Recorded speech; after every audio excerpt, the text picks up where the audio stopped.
Date with a Debut is recorded and produced on Awabakal Country, and I pay my respects to all elders past and present and extend that to any First Nations people tuning in. Always was, always will be, Aboriginal land. On with the show.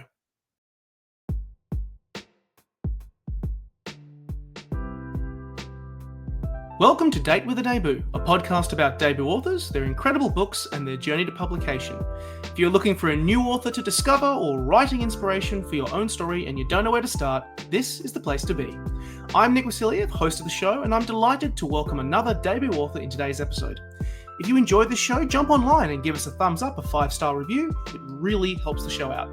If you also want to hear episodes when they drop, be sure to subscribe to Words and Nerds, or you can subscribe to Date with a Debut on Podbean to hear the latest episodes as they drop. Want to support the show more? You can also subscribe to my Patreon in the description to get early access to episodes, book reviews, recommendations, and a whole lot more. Wherever you are listening, thank you for listening to us and supporting the Australian book industry. You can also find any books mentioned in today's podcast down in the description.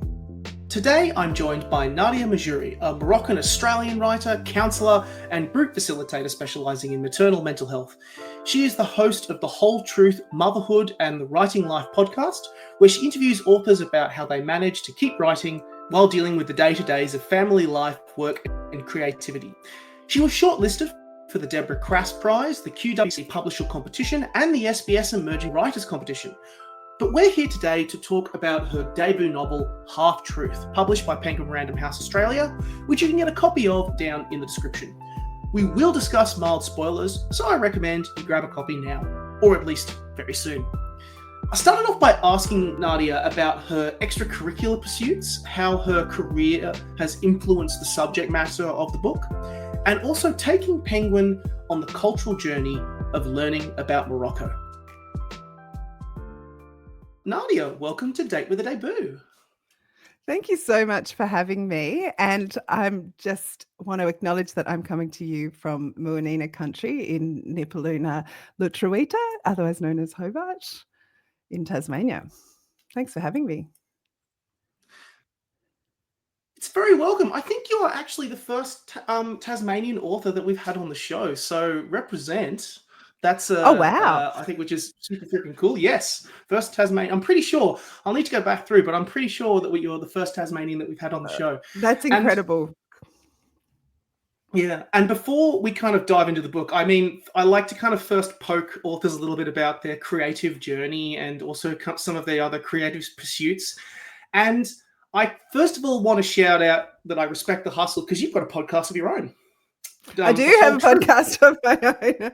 Yeah, where and I believe the description is where you interview authors about how they manage to keep writing despite the rigors of day-to-day life and family and everything in between.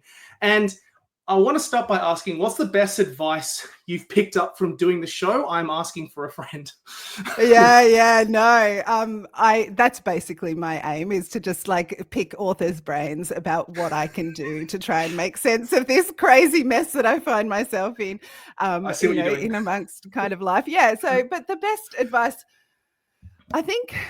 I mean, different things work for different people. So I think there's a plethora of advice and you can it's a bit of a smorgasbord. You just pick the little bits that works for you. But for me, I think the most important thing for anyone kind of juggling family life and writing is that you have to accept that you're going to feel bad almost. Like you're gonna have to put yourself at the top of the list and you have to prioritize your creative life. And sometimes that means that other things are going to drop off, and that has to be okay. Or you have to kind of come to terms with that, I suppose. You can't be everything for everyone and still kind of live the creative life that you really want to. But also in the end, I think that's a good thing. I think it's important for our kids to see their parents kind of living creative lives. But, you might not have that perfect house, or you may not have, you may not want to get to be on the PTA or like all of those things, a terrible loss. I mean, for me, horrible. I don't get to do that. But, something will drop off and that has to be okay. That is a great answer to that question. I must admit that is something I myself have really personally struggled with. Like I have sometimes felt immense guilt kind of with all the side hustles that I do. I do a couple of podcasts, and even like taking a break away from my partner who I love and adore. And I'm like, I'm so sorry. I feel bad for going away. But at the same time, I really enjoy doing this sort of stuff. So it's kind of nice to know that I'm not the only one dealing with that, because sometimes I feel like I am. And in the end, I think it does make you a better partner, a better human, a better friend, a better, parent than, it's kind of shoving down all your creative urges. Once you're fulfilled and you're happy, then they get the best version of you. So it works for everyone in the end. It does. It definitely does, because I definitely feel like a better version of me after doing it. I alluded to it a little bit in kind of in the introduction, but your normal day job is a counselor. You're a group facilitator, and you specialize in maternal mental health. And I couldn't help but notice a very notable overlap with that job and that role and the subject matter and the themes of Half Truth. And I'm really curious as to where this book and the writing process occupied, like the space it occupied for you as you were juggling with writing it and your day-to-day work. Was it very much a case of putting down your feelings, about that space in the form of a story, or was it also a case of, I've got some stuff here that I really feel about this space and stuff that I really want to address, and doing it on the page is the best way I can expel that? Yeah. So, I mean, it's an interesting one, because I think I've realized that questions of kind of motherhood and family and identity, and these are all things I work with in my kind of practice as a counselor, but they're also things that come up in the book a lot as kind of thematic contents of Half Truth. But the reason that they are in both the book and in my work life is that these are obsessions of mine. I had my first baby at 22, and then I went on and had more, and I've got stepchildren, and we've kind of, and these have been questions that I have been wrestling with, my whole life, my whole adult life, basically. How do I both be the mother I want to be and the woman I want to be? And how do I work out who I am outside of these relationships that I have? And is there even an identity there? And, So I think that actually it wasn't even intentional. This was just, if it's right what then this is, and I've gone into this area of counseling because I feel like this is an area where I have some expertise, or at least some life experience, that I can empathize with other women going through these, or, people going through these kind of situations. So, I mean, and actually before that, I worked in, I worked in the academia, and I worked in feminist philosophy, and I did a lot of work around, reproductive technologies and how people become mothers and what it does to our, and, embodiment and things like that. So these are just obsessions that I have had pretty much my entire adult life, and I'm just keep coming at them different angles. Like, what's a different way into this, question? What's a different way into this question? And so, yeah, I think it's not an accident, but it's also kind of not intentional. It's just, it's kind of right. You write what you're obsessed with, and these have been ongoing questions for me. And frankly, it's a space that, frankly, we could do with a lot more great voices and perspectives and viewpoints on. I myself found it very helpful just to sit with this perspective and understand and have the opportunity to understand it a little bit. I do want to examine these different angles and lenses that you come at this with in a second when we start talking about the book. But I have one final, behind the scenes question to ask, which is, last year I had writer Shahidul on the podcast discussing her YA book, How to Free a Djinn, which is set in Malaysia. And I got very interested in her story about how she kind of helped to educate her publisher, Allen & Unwin kids, as to the idiosyncrasies of the Malaysian language and the culture, and also the world that spirits, for example, occupy in Malaysia. Did you have a similar experience with Penguin in terms of bringing that feeling and that spirit of Morocco to the page? And the reason why I asked that is because the culture element of Morocco is also a really important part of the journey of these characters. And I kind of am very curious as to what that experience was like in the as you were putting this book together.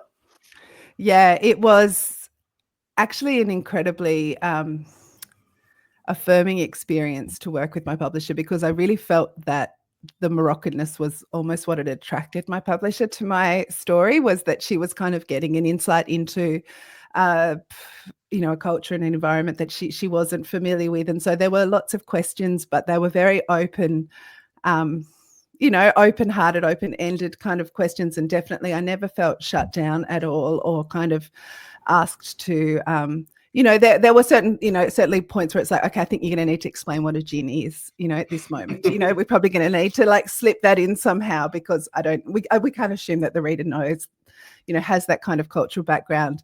But in terms of commitment to, actually for me, the most amazing bit came when it came to audiobook recording, because there are lots of Darija words, yes, which is the Moroccan dialect of Arabic, and there are Tamazight words, which are the indigenous, one of the indigenous languages of Morocco. There are French words because it was a French colony. So there were lots and lots of non-English words in the novel, and so obviously the kind of audiobook narrator had to learn how to pronounce all of those words, and they kind of send you a file and they're like, can you just record all of these words and send us back so we know how to, and I'm like, I don't speak Darija, I don't speak Tamazight. I had kind of found the words, through, various means, but I know them in a written form, but I can't pronounce them myself. So I had to get my beautiful aunt, a friend of the family.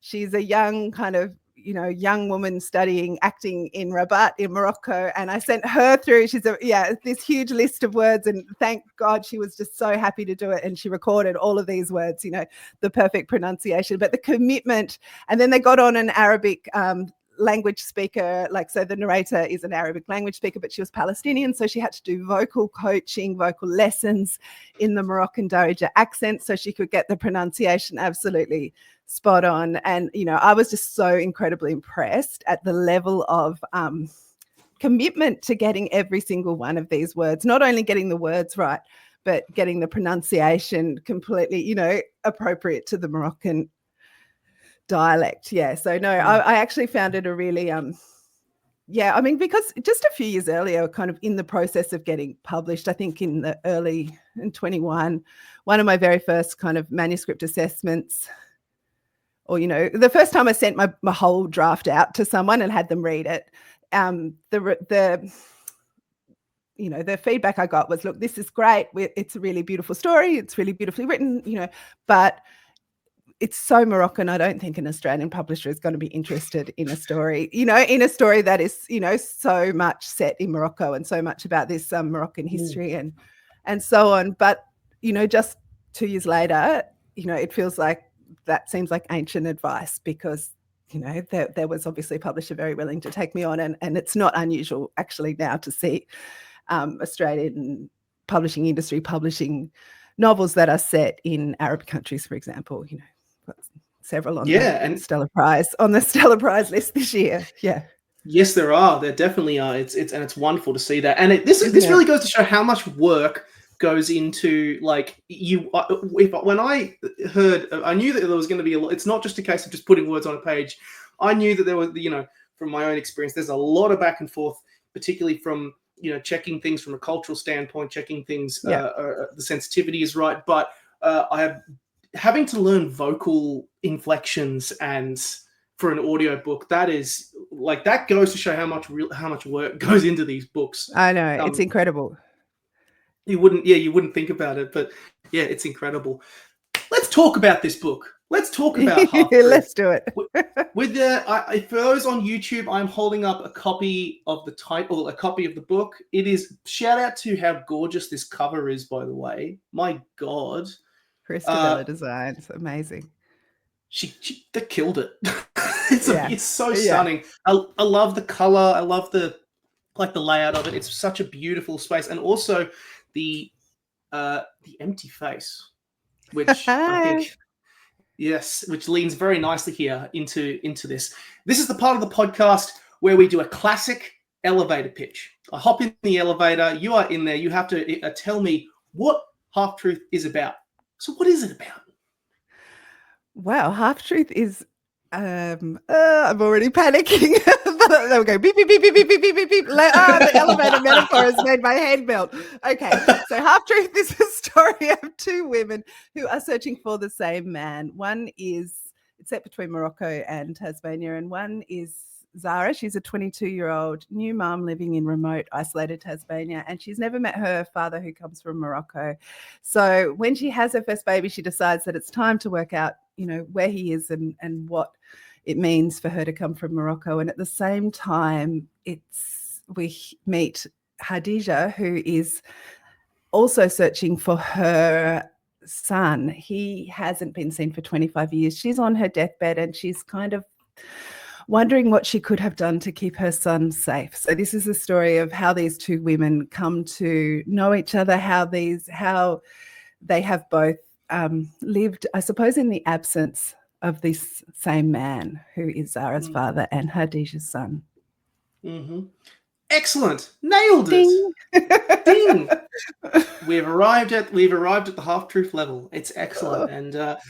And you've nailed it perfectly. And the thing that brings these characters together, and the key part of this story, is that it is a story about motherhood and the messy journey that it is. And I want to actually start, if I can, with a particular quote from the book, or a particular quote in regards to it, which I think really nails the theme of this. Being a mother rips you apart. It takes everything you know and fucks it up, squeezes it, tears at the fabric of your existence, and leaves you thinking, where the hell am I? And what the hell just happened?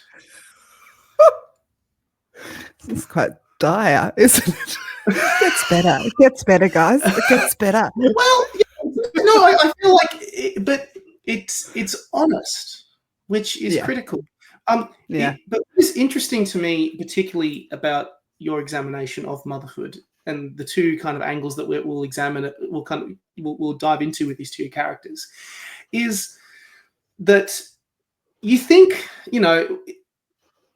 is that while you think you'll adjust, of course you do adjust to being a mother. What you show here is that,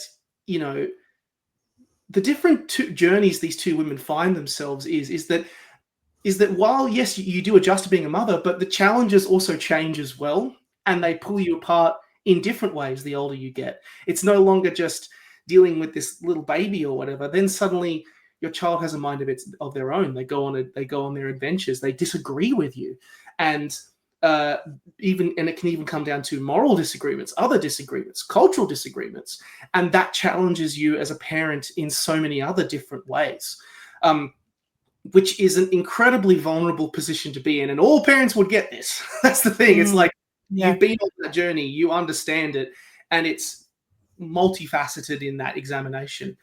Tell me about, first of all, exploring motherhood in this book. Yeah, so I mean, a lot of Half-Truth was written. It was written actually half as memoir and half as fiction. So initially Zara's story was written as memoir, and Hadija was always fiction because she was a fictionalized version of her, what I imagined my grandmother's life may have been. So that phrase that you read out from Zara is really very much speaking to the experience that I had as a new mum, and Zara has this experience as well. And what's been fictionalized about it is more about, the fictionalization is about kind of all the surrounding characters. That's what I did to fictionalize it. I took a journey that took 7 years, it came down to 1, so there was a whole lot of logistical fictionalizing to kind of make the narrative be a little bit neater, unlike real life. But Zara's journey very much kind of reflects mine, at least emotionally. If nothing else, the emotional journey is very much my emotional journey. So I think that what I didn't realize when I was writing this was that Zara is in that year that we would now call, or I would call as a therapist, it's her matrescence. And by this word matrescence, it's a word that is kind of become popular recently in the last few years, but actually was coined in the 70s. And that term, it refers to the kind of physiological, psychological, hormonal life, every identity changes that you go through when you have a child. And Zara is in that year where she has just everything she's known about who she was has just kind of been exploded, but she's yet to kind of solidify an identity, kind of, work out who she is going forward. She doesn't know what this mother looks like. She doesn't know, she hasn't accustomed to kind of her body that she, this postpartum body that's, disgusting her.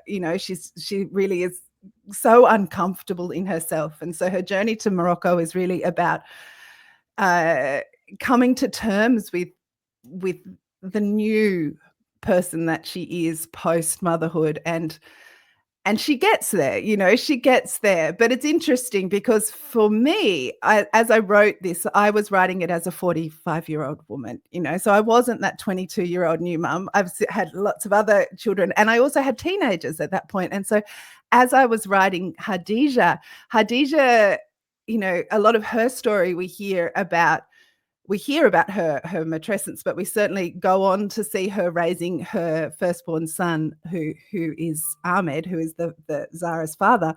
And she's really wrestling with these questions of how do I keep this adolescent son safe, and he's dangerous and he's beautiful. And she can look at him and see the young man that the baby, the little boy that he was when she looks at this kind of tall, gorgeous man, and that's what mothers do. We look at that. We look at our big men kind of, and all we see is the sweet little boys, that's wrapped up in there. But we also know that the rest of the world doesn't see that. They don't look at our boys and see at our young men and see the little boys. They look at them and see, activists or whatever they are, they see the, threats even, they're the young men that you cross the street from, that they, but as a mother, you look and you can still see the sweetness, And so actually for me, as I was writing Hadija, that was the life I was living. I had teenage boys, and I kind of identified a lot more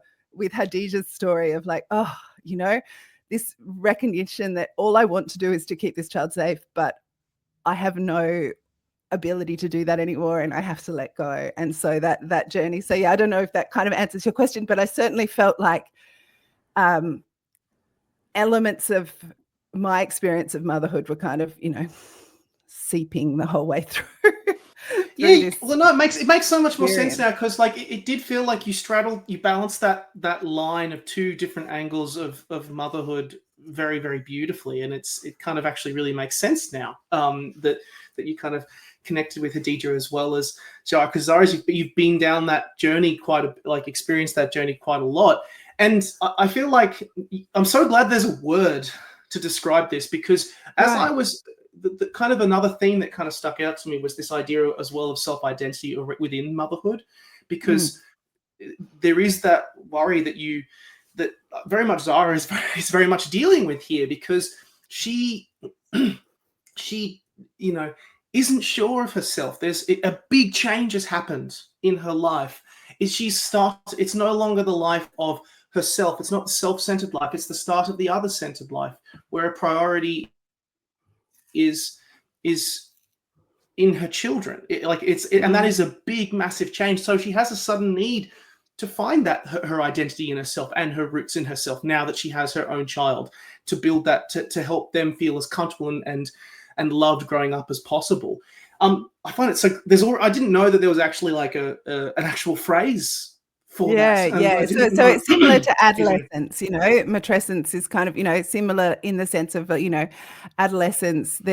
Once the child goes through puberty, the child that emerges post puberty is completely different. But yeah, obviously the same. But it's a different human being entirely to the one that goes into puberty, into adolescence. But yeah, so no, I find that, and my clients find that term incredibly useful as well. But I think also with Zara, I think she's trying to work out who she is. But there's also something about having your first child, or that makes you reflect on what you had and what you didn't have growing up, perhaps as a child. And so I think there's also part of Zara's motivation to go to Morocco is wanting to be able to offer her little Moroccan son something that she didn't have, which is this understanding of the culture, because she's grown up in Tasmania. She doesn't know her Moroccan family. She's never met her father, who's Moroccan. She's grown up in a white family with a very white, and she has always felt this lack, this emptiness, this space of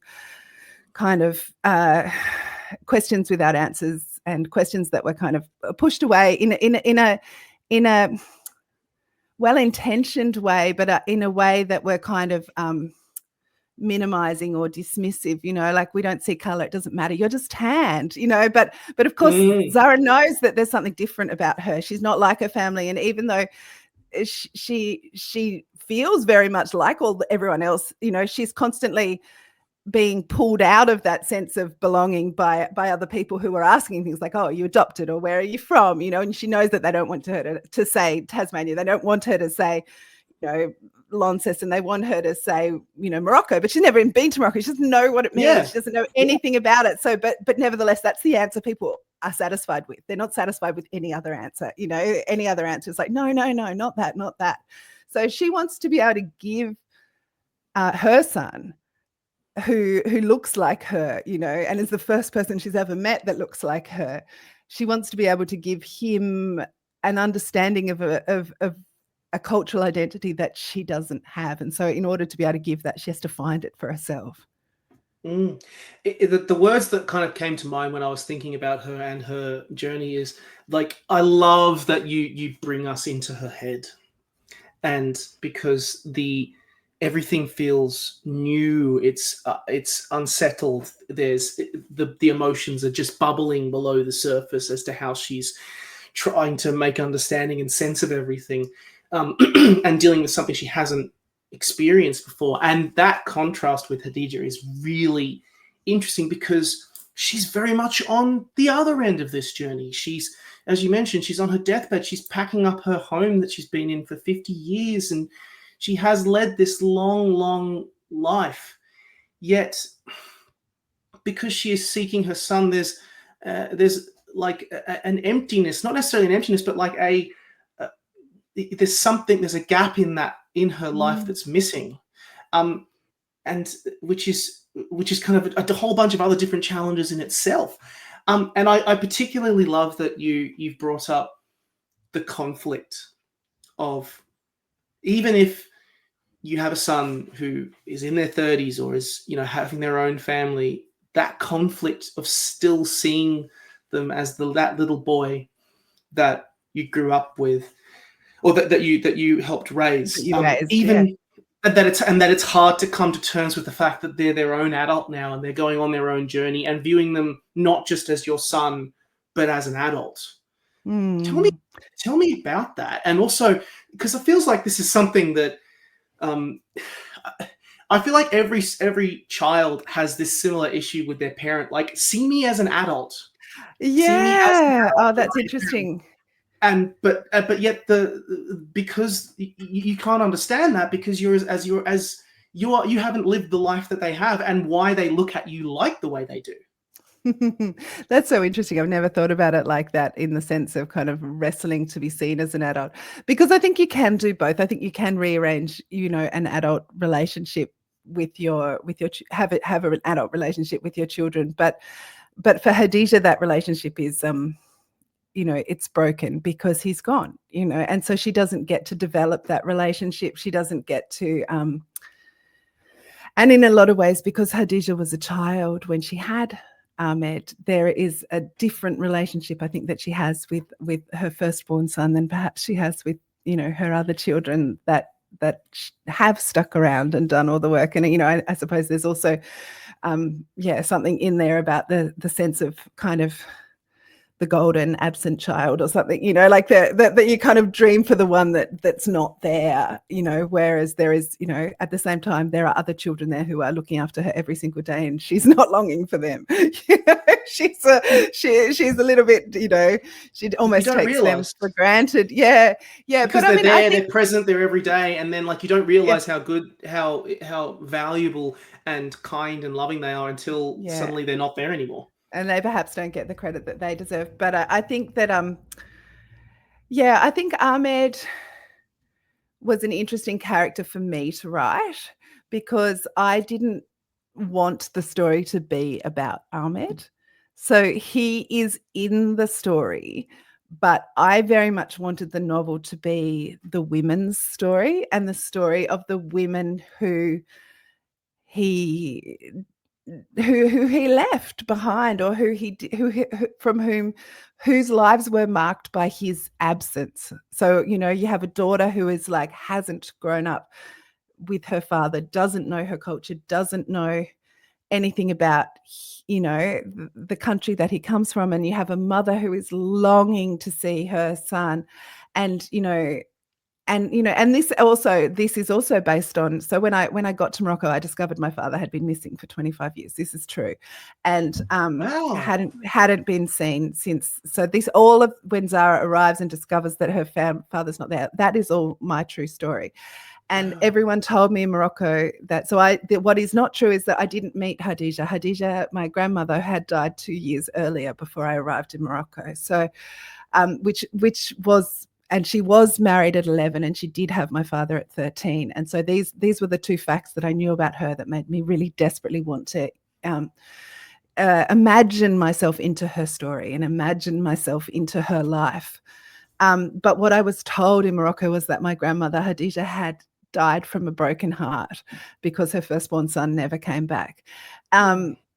Which is just heartbreaking. And I know that this is true. She lived in terrible pain from his absence, from his disappearance, because also it's an Islamic society. He was the firstborn son. He had a lot of responsibilities that he didn't fulfill, So there was actually like a lot of physical kind of like, he didn't provide money, he didn't, all of these things he didn't do kind of thing.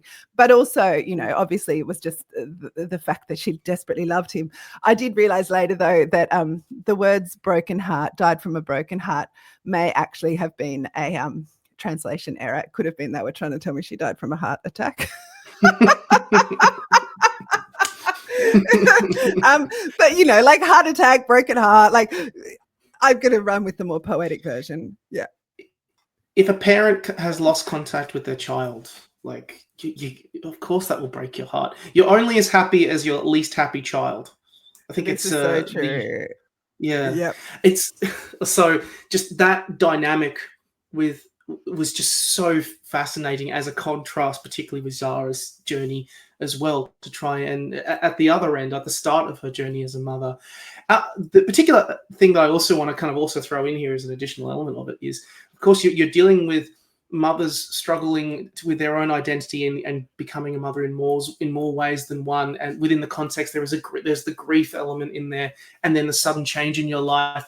But then there's also the cultural pressures as well thrown within that too, especially once we get to Marrakesh. Where does motherhood fit within the context of Moroccan life, and how does that manifest in different ways for these two characters? Oh, that's such a good question. I mean, mothers are revered in Islam, and Morocco is an Islamic country. I think I'm going to get this quote wrong, but it's something like "Heaven lies at the feet of the mother." This is the phrase. I'm probably getting it wrong, but I think for Zara, what she discovers in Morocco is a community of women. And I think there's a huge difference between the isolation of motherhood that Zara experiences in Tasmania compared to the kind of communal experience of motherhood. So, I mean, for example, Zara, Hadija can't breastfeed her first child, and her neighbor breastfeeds for her. That's the kind of community, and so they kind of raise their children together. The hammam is this beautiful kind of communal bathing experience. And so when Zara kind of discovers herself in Morocco, there's certainly, it's a mixed bag, because Zara's very Australian, right? And so she's like, these women don't work and they don't do this and they can't travel. And so she's got all of her, and that is all, like, none of this is kind of one note, like the context of Tasmania bleeds into the page. The context of Tasmania is her lens that she's viewing this Yeah. world in as well. Yeah, and when she initially looks, she's kind of disgusted by their lives. Like really, actually, her first reactions are, thank God that's not me. You know, like I'm glad I don't have to live this little life, you know.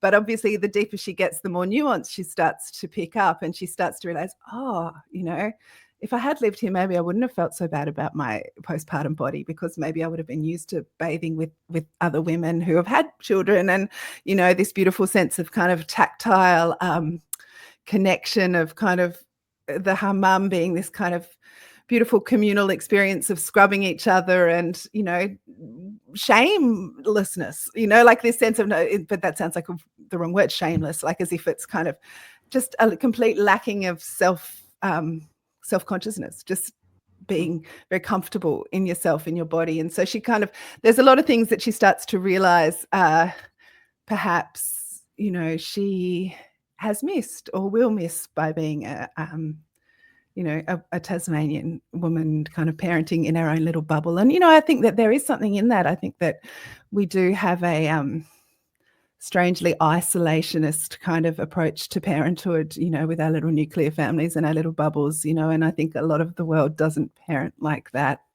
It's a far more communal experience. And, you know, as a Westerner, when you go into that kind of culture, it is a bit like, oh, wow, this has been so much easier. You know, in a lot of ways. Makes sometimes being a lot harder, you know. Yeah, the journey of being of raising children. I mean, God, if everyone knew how to raise a child, it would be so easy, wouldn't it? But that's not the reality. It's every parent is kind of going, what the hell am I doing? And I think in Morocco there is that sense of it being a communal kind of responsibility, in the sense, and that's intense for Zara too, because, you know, like at one point her uncle kind of takes her baby and just takes him for a walk, and in like that's totally reasonable and completely understandable in Moroccan culture, and, you know, should be here too. But she doesn't know her uncle and she doesn't know the community, and she's like, you can't just take my random baby, you know, like what if you feed it something, and what if you this, you know. She's just like, there's this sense of kind of like, it's my baby, I need to be 100% responsible 100% of the time. Whereas in Morocco, there's just not that. There's like, this is our baby. This baby belongs to our family. So obviously we're all responsible for looking after it. And it doesn't matter whether it's the uncle holding it or me holding it, or, you know, like, it doesn't matter. It's we're all, this is our baby. I loved that, by the way. I did really appreciate that scene. Maybe it's just because in my head, I'm just like, of course the male side of the family is going to help out and understand that, because they're part of the journey too. It's the whole our baby headspace is so is, or like even in the cafe, the people, you know, they're going to take your baby while you eat, kind of thing, like, you know. It's just so different, but it's so different as well for Hadija as well, when she's when she arrives, when she's in Morocco, like there as well. It's like, tell me a bit about that context for her. Well, Hadija is born in a village outside of Marrakesh, and Hadija is an Amazigh woman. She's an indigenous Moroccan. It's often called Berber, but Amazigh is the word for themselves. But, you know, if you've been to Morocco, you might have heard the word Berber. And she lives outside of Marrakesh in a very traditional way. So for her, moving to Marrakesh is the kind of, when she marries a man from Marrakesh, much older man, and it's an arranged marriage, and she's only 11 years old. So it's terrifying for her. So motherhood is, you know, hugely confronting for her, but also there's an element of pride and respect that goes along with that role. So her you know, she feels her status rising, you know, with the birth of her child and her subsequent children. And so it's but of course, you know, her birth experiences, her, you know, the maternal health care, but also there's a lot of ritual in her experience too, and a lot of spiritual kind of, you know, you will see the jinn kind of appearing and disappearing, and, you know, and, you know, being appeased through her birth experiences and her travels into Marrakesh. And for me, that was writing Hadija and her journey, that was the biggest that was the impetus for me to write this novel. I wanted to get to know this woman, and I got to do a lot of research in the process of writing her. I got to go quite deep into kind of, ethnographic research and kind of anthropological research, which is kind of weird to feel like you're learning about your own culture through kind of translated French anthropologists. It's like, this is my grandmother's life and I'm reading a French anthropologist, from 1920. It's odd. But that said, these traditions don't, if they exist today, they don't exist today in my family. My family is now, in a more urbanized environment. They've been in Marrakesh, but also, now kind of moved all around the place. So I couldn't get that from my family. So, that's how you learn about these kind of practices and beliefs. And, and that was part of the joy for me, was really getting to know, or at least picture what it could have been like to be a, 13-year-old new mum in Marrakesh in the 1930s. Like, So and then it's an extraordinary life, but at the time, very, very ordinary. Like, she's one of those people that I wanted to write a story about someone that wasn't special in Morocco, that was just ordinary. They're one of those little old ladies you might see walking past you in the, in the marketplace, and you just kind of go, oh yeah, there's a little old lady, nothing, outstanding about her. But of course, she's lived this extraordinary life full of, rich pleasure and pain. I will not give away any spoilers as to how these journeys resolve. We do not. We'll keep the ending free. But this is a book, with emotion bubbling beneath the surface, filled with color in the landscapes that these people travel to. It is a journey, and I must admit, after I put the book down, I kind of had a moment of pause, sitting with this story, because you've sat with these themes and these challenges in your life, professionally, personally. What did writing Half-Truth teach you, particularly as a means of exploring all of these themes that you're so familiar with, and I have no doubt will continue to explore as you continue on in your life? How was it like exploring these themes in a fictional world, albeit based on your own journey, but on the page? Yeah. Oh, it's such a good question. What did it teach me? I learned a lot about Morocco, and there's a lot of politics in there as well. So I learned a lot about Moroccan history and politics. So that, and I think it's sometimes, because we talk so much about it being about motherhood, I think we can kind of miss the fact that it's actually a deeply political story, and you learn a lot about Moroccan politics, because that is, what happens, gets involved in politics. Anyway, that is an activism, and so it's anti-colonialism. It's looking at the rights of the indigenous people of Morocco. So there is a lot. So I learned a lot about Moroccan politics. I also learned a lot about,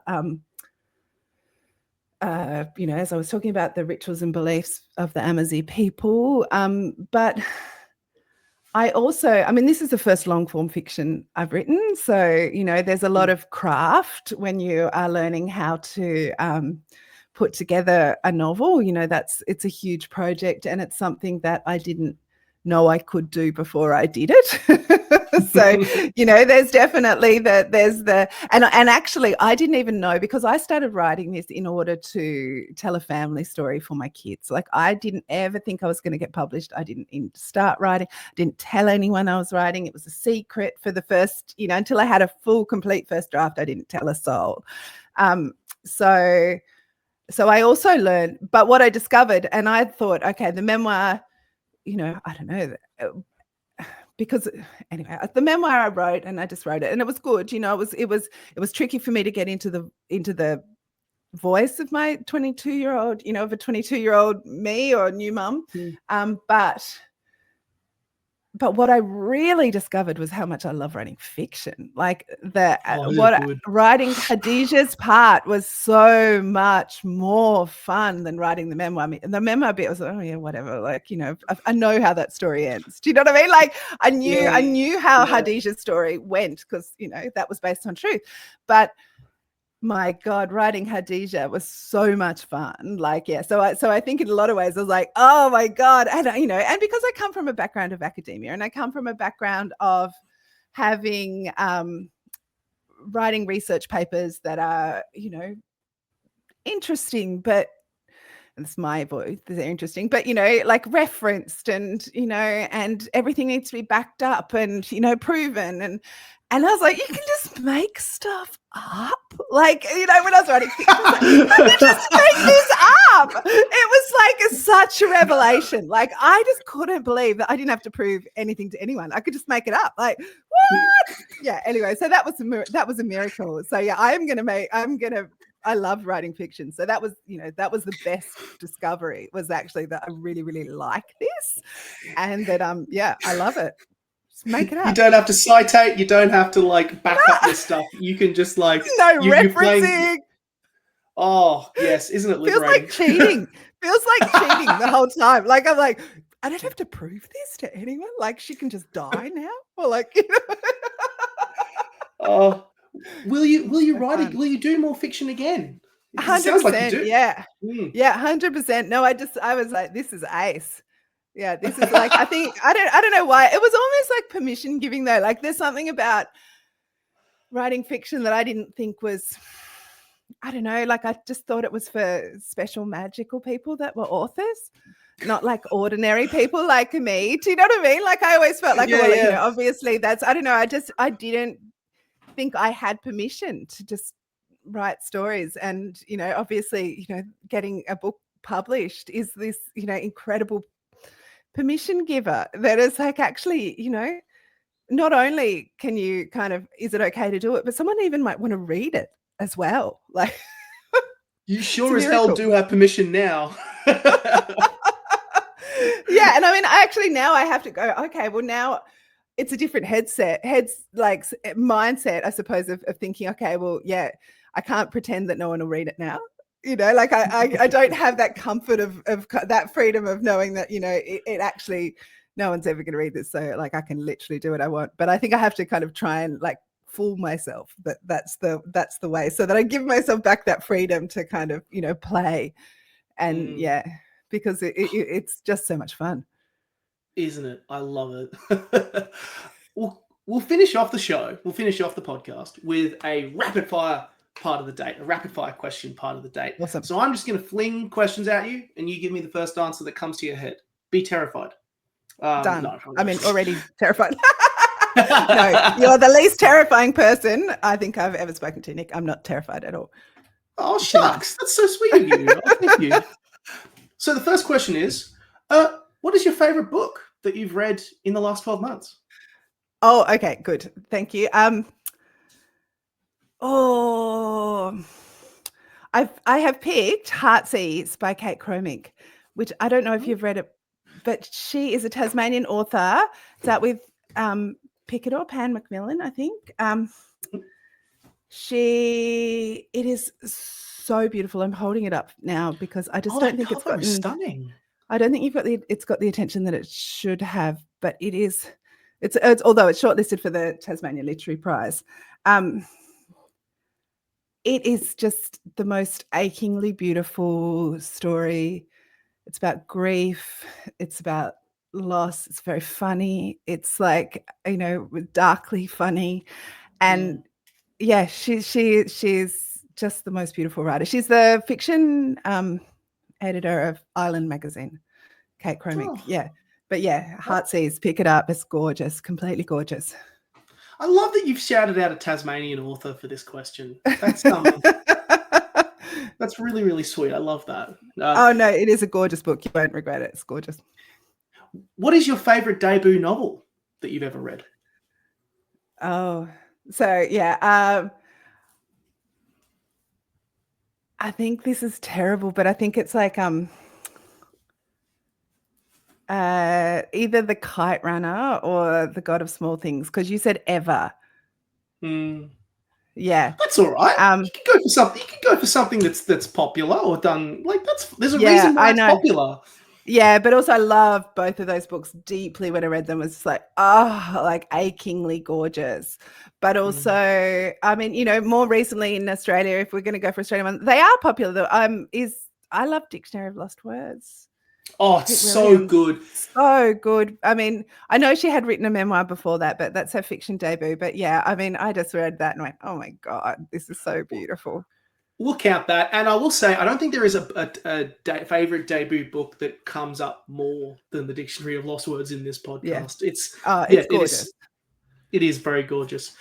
If there is one place in Morocco you recommend everyone visit, where would it be?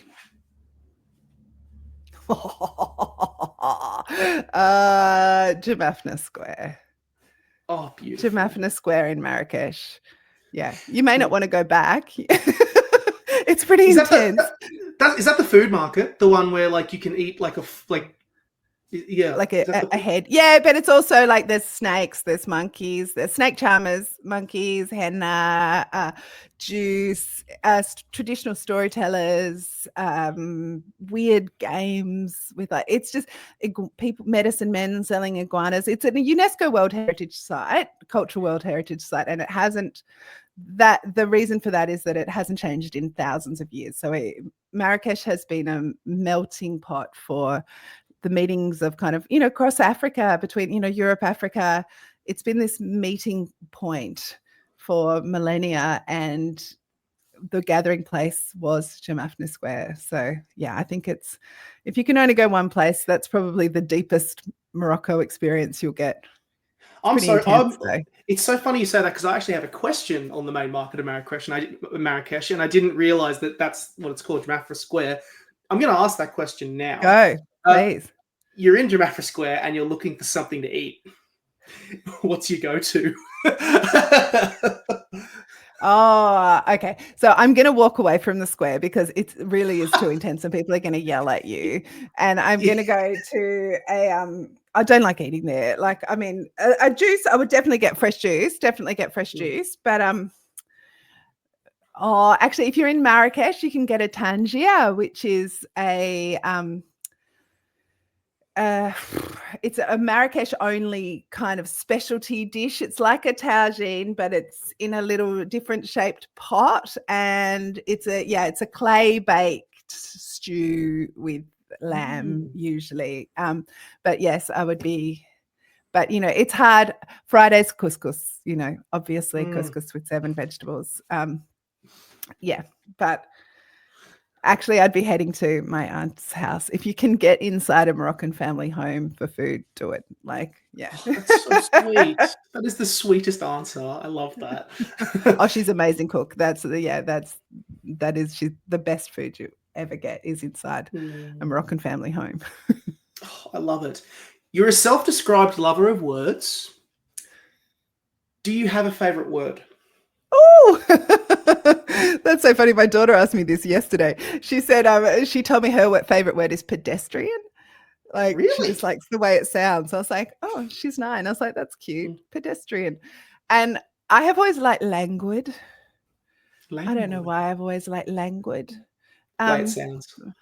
Yeah, because it's also feels lazy, and I feel lazy. And when I'm a lazy person that likes like languidly languishing. I love it. Morocco, or particularly Marrakesh, is very famous for its storytellers. And I've heard so many stories about the storytellers there. Do you have a favorite story from your travels? Like a traditional story, as opposed to a story of like something that happened.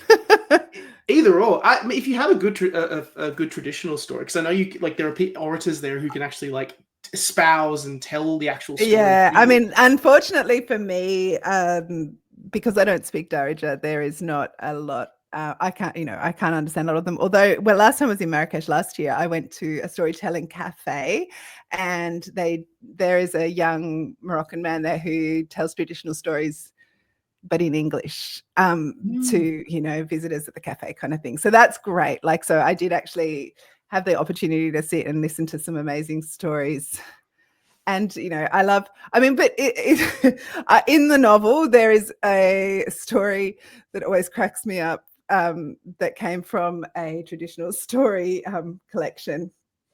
And it's called The Girl That Gave Birth to a Turd. It cracks me up.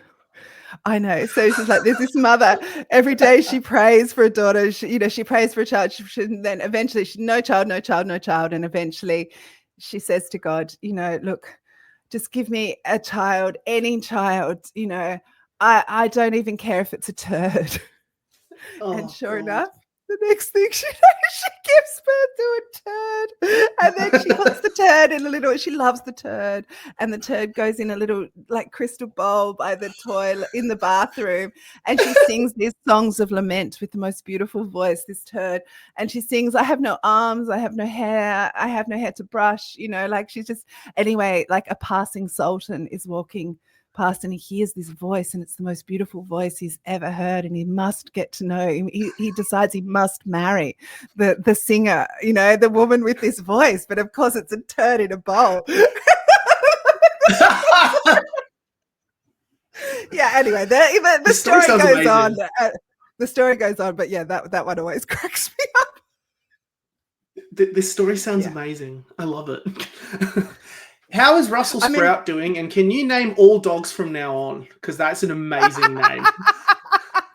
Well, that also my daughter gets to take credit for that one. Yeah, Russell Sprout. Yeah, Russell. Shout out to your daughter. Yeah, who loves pedestrian and named her dog Russell Sprout. He is a terror. He's a terror. He's a 9-month-old black lab, and he is just making my life an absolute chaos. But we love him. Yes, it's the story of all dogs, isn't it? Feels like but particularly Labradors. He's just tall. Like he can reach. Like we can't keep anything off the benches now. Like so. Kitchen island over kitchen table. It's like his buffet. It's like, what can I take off here? He's a lanky boy, is what he is. He's a very. Sure he is. I've heard on the grapevine that you are a massive fan of flowers. Do you have a favorite flower, and where is the best place in the house to keep them? And I feel like I already have the answer to if you're on YouTube, I feel like I have the answer already here in front of me. Oh, yeah, that's so cute. Oh, that's lovely. No, well, the sunflowers are out at the moment, and they happen to be on my book. So, yeah, we went sunflower picking last week. I do love a sunflower, but I wouldn't say they're my favorite. I love a cafe au lait dahlia. I love myself a king protea or two. I had a stint as a work from home florist for a while, doing flowers for weddings, which was just so much fun. I mean, I honestly think I could just play with flowers all day, but it became less fun when people started actually, I don't know, wanting big weddings and so on. I loved it when it was just for my friends. When I could flowers, actually my favorite flower is when I stole. Foraged. When I foraged, I love foraged flowers. I like to kind of get creative with what I can find in my garden or in my mother's garden or in some other garden that I have access to.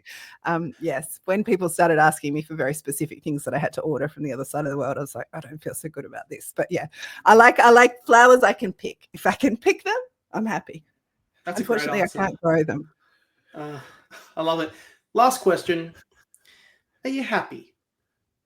Oh. Sorry to just take an earnest turn all That's so sweet. I am so happy, Nick. Yeah, no, I'm really, really happy. I feel like there's this beautiful kind of buzz that you get at this, having launched your debut novel. Like there's, I mean, it's like, when do you ever get a kind of party like that where everyone's just kind of, I mean, I had the most amazing launch in Hobart. I think there were about 150 people there. It was like, there were people standing for rows and rows and rows in the bookshop. It was packed. Had a beautiful Moroccan family making Moroccan tea and biscuits. And I sat down with a friend who was interviewing me, who I've known for, 30 years. And I think when we sat down, before we even said a word, there was this like giant round of applause. Like everyone was so buzzing and so excited, just like, yeah. So no, that was an absolute dream come true. And it's just been the loveliest experience. I mean, I've met the most amazing people in the Australian kind of book community. It's just been lovely people after lovely people. And yeah, you know, and I'm very, very lucky in every other part of my life. So no, I am very happy. Are you happy? And do you need a book? Do you want to book an appointment?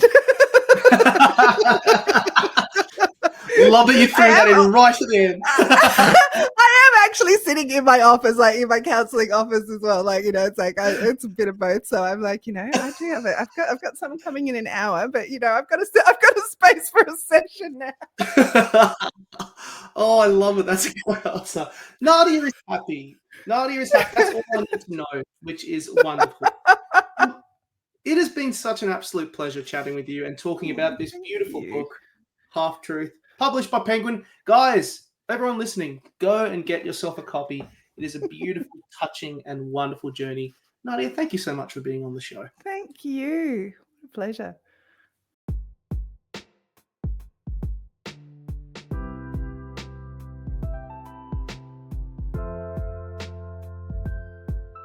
Thank you for listening to today's episode of Date with a Debut, and for listening to the Words and Nerds channel. You can buy all books mentioned in today's episode down in the description box, and if you enjoyed the show, drop us a review, leave us 5 stars or a thumbs up. It really helps the show out. If you want to hear episodes when they drop, be sure to subscribe to Words and Nerds, or you can subscribe to Date with a Debut on Podbean to hear the latest episodes as they drop. Want to support the show more? You can also subscribe to my Patreon in the description to get early access to episodes, book reviews, recommendations, and a whole lot more. Catch you soon!